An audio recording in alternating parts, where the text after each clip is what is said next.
Welcome to the Old Time Radio Westerns. I'm your host, Andrew Rhynes, and I'm excited to bring you another episode absolutely free.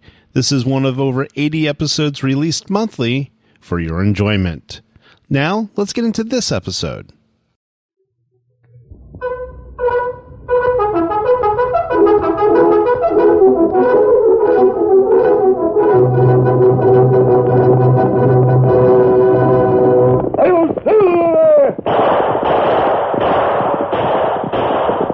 Horse with the speed of light, a cloud of dust, and a hearty Hi-Yo Silver, the Lone Ranger.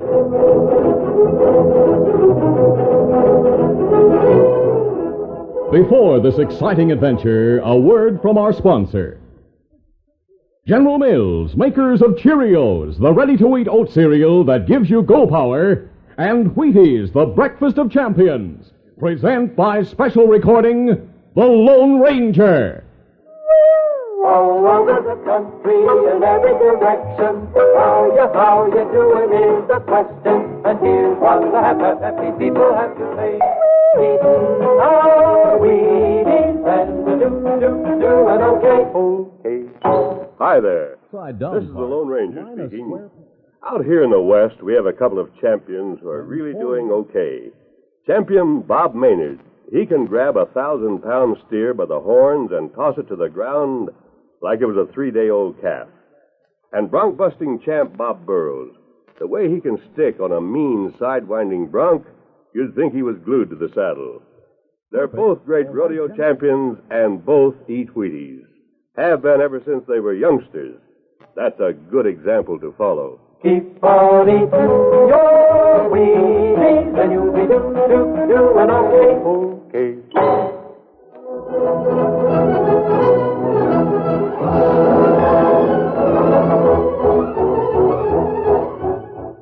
With his faithful Indian companion Tonto, the daring and resourceful masked rider of the plains led the fight for law and order in the early western United States. Nowhere in the pages of history can one find a greater champion of justice. Return with us now to those thrilling days of yesteryear. From out of the past come the thundering hoofbeats of the great horse Silver.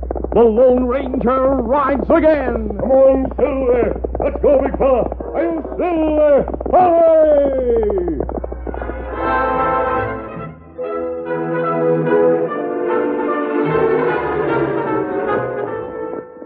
The Lone Ranger and his Indian companion Tonto rode the trail southward from Pecos. The masked man had carefully disguised his features to resemble a cowpoke, though he still wore his mask.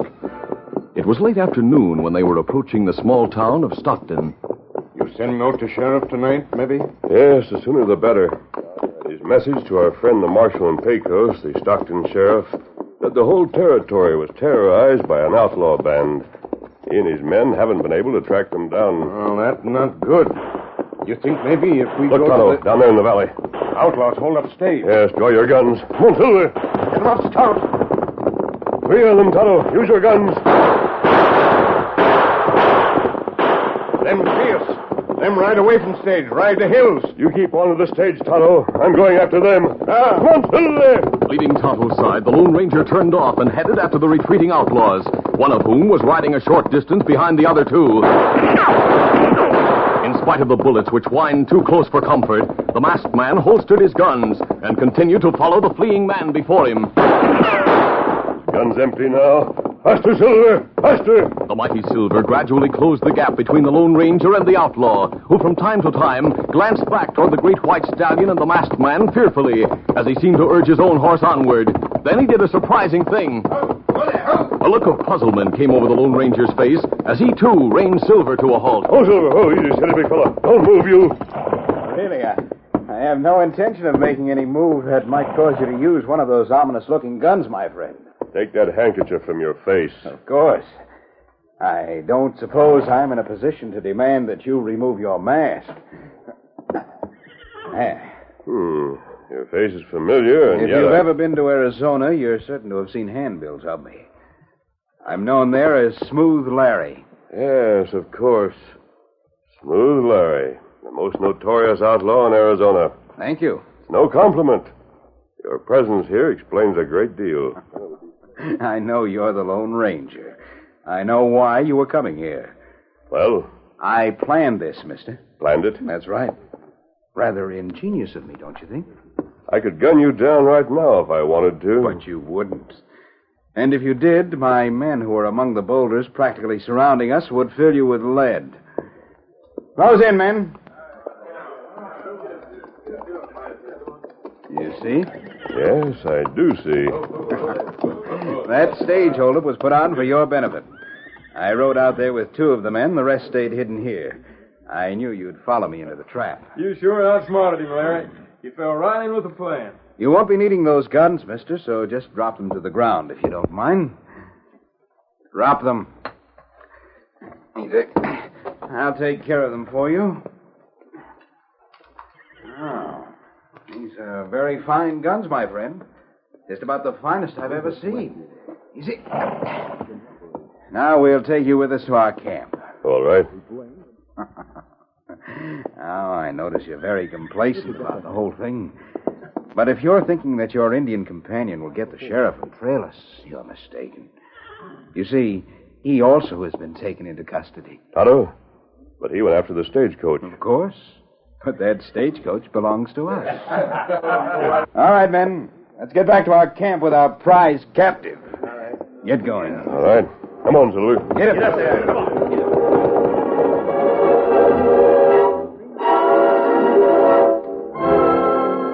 That night, the sheriff in Stockton had an unexpected visitor. Howdy, Sheriff. What? Well, Marshal Lynn from Pecos. How are you?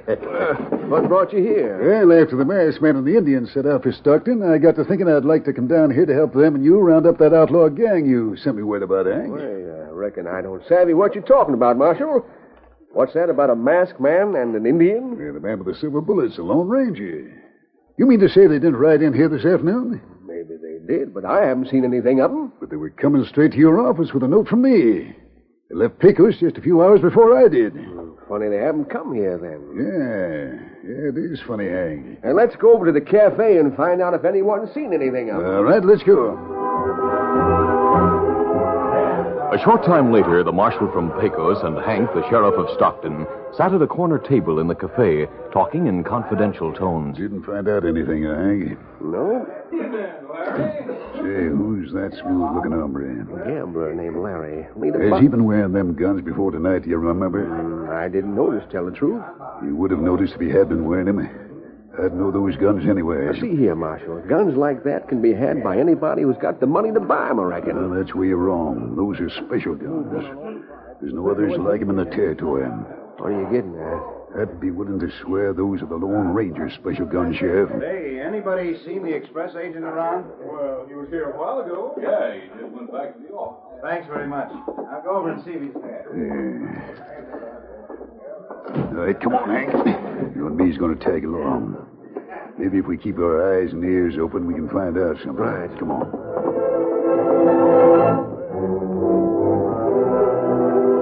The marshal and the Stockton sheriff followed Larry to the express office. After Larry had entered the lighted office, they moved around to the side window, which was partly open. If we move a little closer, we can hear what they're saying. Come on. This'll do. Now listen. I'm shipping the gold on the afternoon stage tomorrow to my bank in Pecos. Uh-huh. Stage leaves at 1 o'clock tomorrow. Well, I'll have the gold here in the morning. How big is the shipment? 10,000 in gold. That's what I've won from the boys here in the past month. Got to hand it to you, Larry. You sure can play cards. And get your gold here plenty early for me to fix the papers. All right. I'll see you in the morning. Good night. Good night. We heard enough, Hank. Come on. We'll go back to the cafe. Well, there's nothing wrong about shipping gold by express, as far as I can see, Marshal. That's right, there isn't. But I haven't forgotten about those guns that fellow Larry is carrying. When we get back to the cafe, we'll make a few plans.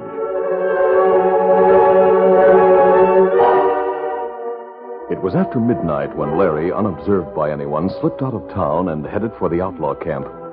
Meantime, in a cabin at the camp, The Lone Ranger and Tonto, bound hand and foot, lay on cots waiting for what might happen. The Lone Ranger still wore a disguise under his mask, which he was sure Larry would be curious enough to remove. Finally, they heard Larry rein to a halt outside. Here comes Smooth Larry now, Tonto. He's been gone since they brought us here. What do you think him plan do? We'll find out soon enough. Well, still with us, I see. Not by choice. You can bet on that. I'm sorry to make you so uncomfortable, but because of your reputation, I couldn't take any chances, my friends. Get to the point. What are you planning to do?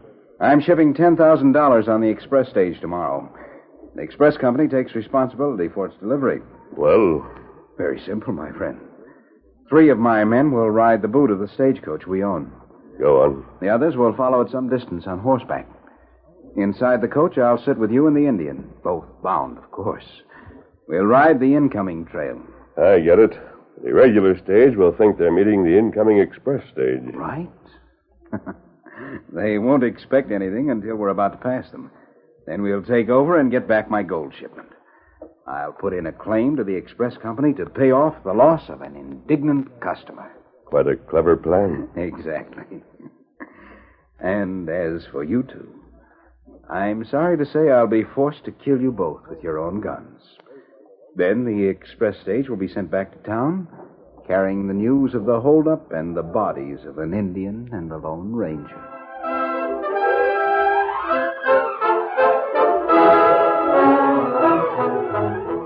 We'll continue our Lone Ranger adventure in just a moment. When boys line up to run a race, Galloping Gordon sets the pace. He comes in first because he knows he's got go power from Cheerios. Yes, he's got go power. There he goes. He's feeling his Cheerios, Cheerios, Cheerios. And so will you, once you're eating Cheerios every breakfast. You'll say the Cheerios taste simply wonderful, too. They're already cooked, shaped like little round O's, and just full of good toasted oat flavor. Pour out a big bowlful, add fresh milk, and pitch in. You can almost feel the go power. For a Cheerios breakfast is one of the finest ways you can get the vitamins, proteins, and minerals your body needs. A bowl of Cheerios and milk really starts your day right. Helps give you the good red blood, strong bones, and muscles. Go power, you'll get it from Cheerios. Try it, and folks will say, he's feeling his Cheerios.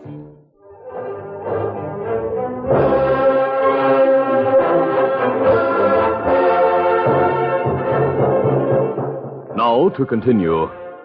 Smooth Larry left the cabin, and the Lone Ranger and Tonto discussed the situation. We're in a tight place, Tonto. I've been trying to think of a way out, but so far... Tonto, did you hear that? Window open, me hear whinny. It sounds like Silver. It is Silver. He broke his tie line and came here where he last saw me. Must get to that window. Gotta wriggle over to the window somehow. Good thing, then leave lighted candle. Yes. I hope I can get my back against the wall and slide up in front of the window. I did it. Silver! Here, Silver! The cord, Silver. Loosen the cords. Him putting head inside. Him nuzzling cords on hand. Come on, big fella, loosen them. Tonto, he's doing it. Easy, Silver. Try once more. There. He did it. Good boy. That's good. Hurry, Kemosabe. Untie my feet, and I'll untie you, Tonto. There. I'll get you free. What we do, Kemosabe? We'll double up on Silver and make a run for it. They won't be expecting an escape.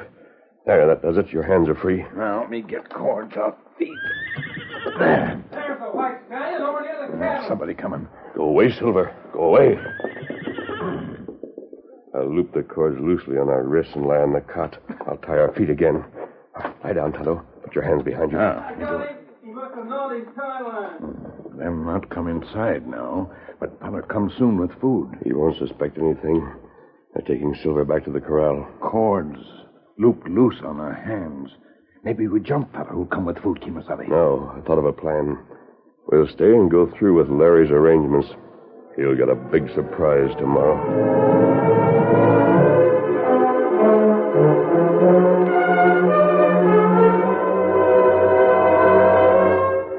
was almost noon of the following day when Smooth Larry returned from Stockton after making arrangements for the gold shipment. He and two of his men entered the cabin where the Lone Ranger and Tonto were waiting. Well, the time's come for us to take you for that stagecoach ride. We weren't tied hand and foot. You'd never get us into that coach of yours. Stage is ready to leave. Stopping outside now, Larry. All right. Carry these two hombres out and put them in the coach. I'll sit between them. Oh, the town of Stockton is in for a shock when the express stage returns carrying the Lone Ranger and his Indian friend, both dead.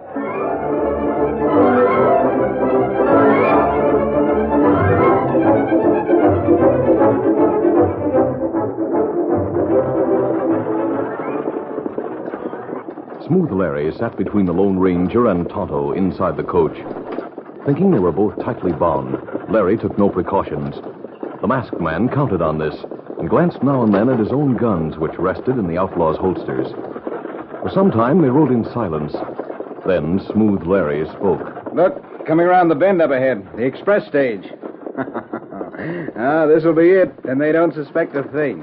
As Smooth Larry talked, the Lone Ranger and Tonto quietly eased their hands from the loosened cords without the outlaw suspecting. Then the Lone Ranger gave the signal. Now, Tonto. Don't move, you. We're holding both guns on you. Tonto, I'll keep him covered while you untie our feet. There, you loose. Now, my feet loose, too. Take the cords and tie Larry securely. Me tie him plenty good. This is a bit embarrassing to me for the moment. You think your men might rescue you? Forget it. Use his handkerchief to gag him, Tonto. There. He's tying. Now, me gag him. Wait, that isn't necessary. Now, him not call out. Tonto, step out on the offside and cover the two outlaws on the boot. I'll get out on this side. Hey, something's wrong. They're loose. The Indians got us covered. Marshal, look, a masked down. Hold your fire, Hank. That's the masked man I told you about. Come on. Hold everything, guards. This masked man's a friend of mine. Well, howdy, mister. Sure surprised to see you and Tonto here. Howdy, Marshal. It's a surprise to see you, too. We didn't expect you to be in the express coach. Well, I got suspicious when I saw a certain hombre in town wearing guns like yours. And when he shipped gold... Good figuring. The rest of the outlaw gang are back over the hill, waiting for the signal shots before they move in. We have a posse back around the bend following us. Good. We'll have to work fast to catch the others. All right, let's get busy. Smooth Larry and the two outlaws were hurriedly put into the express stage. The lawman and one express guard took places in the outlaws' coach. The other guard climbed to the boot. After he and Tonto also took their places in the coach, the Lone Ranger leaned out and called to the driver of the express stage. All right, driver. Turn around and start back to Stockton with the prisoners as soon as we fire some shots into the air. Right. Use your guns, men. Make it sound like a short battle. I'll get going with that express stage.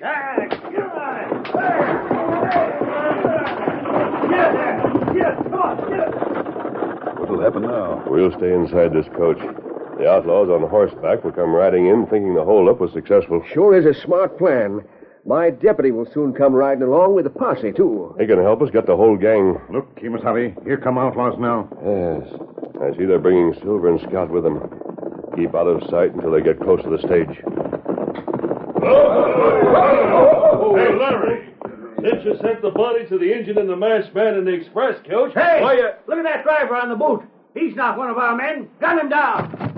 Don't move, any of you. The masked hombre. There's the Indian. Yeah, but where's Larry? Oh, there's a couple of lawmen. There's 10 of us, 6 of them. I reckon we can still handle you, coyote. Sure we can. That's right. Use your guns. Don't let them get away with this. Hold it. Here comes a posse. Look, about 10 or 12 more coming to help the law. Let's get out of here pronto. Fight your way.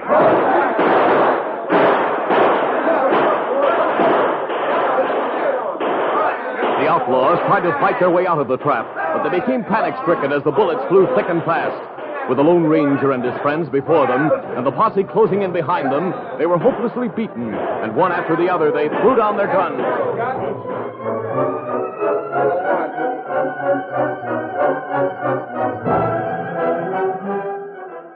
Well, we got 'em all, thanks to your quick thinking, my friend. Marshal, the credit really should go to Silver. He's the one who helped us turn the tables on Smooth Larry. Then you big fella, huh? How could a horse do anything to help, mister? Now, you see, I've spent a great deal of time and patience training Silver. He loosened the cords that bound me when I was a captive in the outlaws' camp. Silver, him plenty smart horse. Marshal, now that things are under control, Otto and I are heading further south. We'll see you again sometime in Pecos. I'll be mighty glad to see you, my friend. The law sure owes you a lot for what you've done to keep varmints like these from blocking progress here in the West. Goodbye and good luck to you. Thanks, and adios. Adios.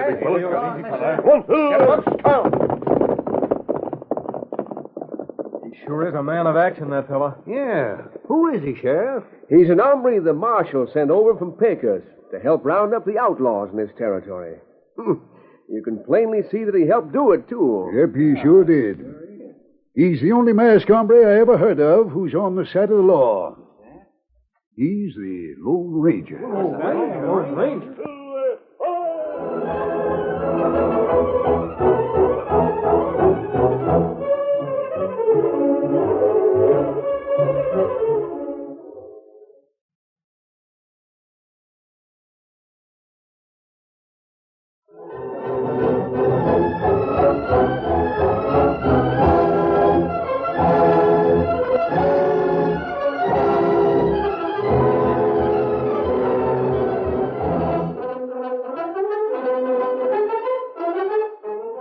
The Lone Ranger, a copyrighted feature of the Lone Ranger Incorporated, is produced by Trendle Campbell Muir Incorporated. The part of the Lone Ranger is played by Brace Beamer. Your announcer, Fred Foy. Listen to The Lone Ranger, brought to you by special recording Mondays through Fridays at this same time.